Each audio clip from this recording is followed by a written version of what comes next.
ጥያቄን ጠይቀህ ከይቅርታ ጋር እሺ ኢትዮጵያና ኤርትራ ጦርነት ቢከፍቱ ለማን ነው የምትዘምተው?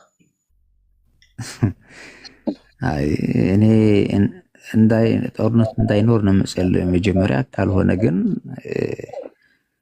ወደ ሌላ ሀገር መሄድ ነው እንጂ እዚህ ጋር ኢትዮጵያና ኤርትራ ተጣልቶ ከአንድ ወገን ሆኖ መዋጋቱ በእኔ በኩል እንትን አይደለም፣ ተቀባይነት የለውም። እኔ ልቤ እንደዛ እንትን አይልም፣ አይቀበለውም። ምክንያቱም ያኛው የተወለድኩበት ሀገር ነው፣ እዚህ ደግሞ ኢትዮጵያ እየኖርኩበት ያለው ሀገር ነው። ስለዚህ እንዴት እንደ እናት ጡት እንደ መንከብ እንትን ነው ብዬ ነው የማስበው እኔ። ውለታ ቢስ ይሆናል ማለት ነው።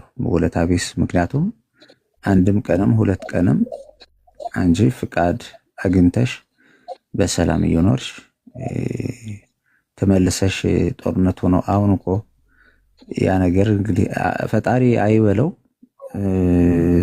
ሰላም ነው የተሻለ ነገር ከሆነ ግን ራቅ ብሎ መሄድ ነው መጥፋት ነው እንጂ ተመለሰ እዚህ ጋር እንደዚህ ነገሮች መግባት ጥሩ አይደለም። ያ ከቀይ ባህር መራቅ ትንሽ ከባድ፣ እሱንም ወስናል ማለት ከቀይ ባህር እውነት ጨክነ ትርቃል። ምን ለእኔ ካልጠቀመኝ ምን ከሞትኩ በኋላ እኔ ምንድን ነው ጥቅሙ?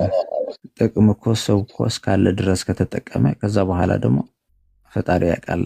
እና እኔ አሁን ካልጠቀመኝ ምን ጥቅሙ? ለእኔ ምንም አይታየኝም።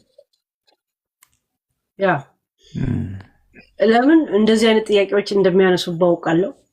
እንደዛም ነው የጠየኩ።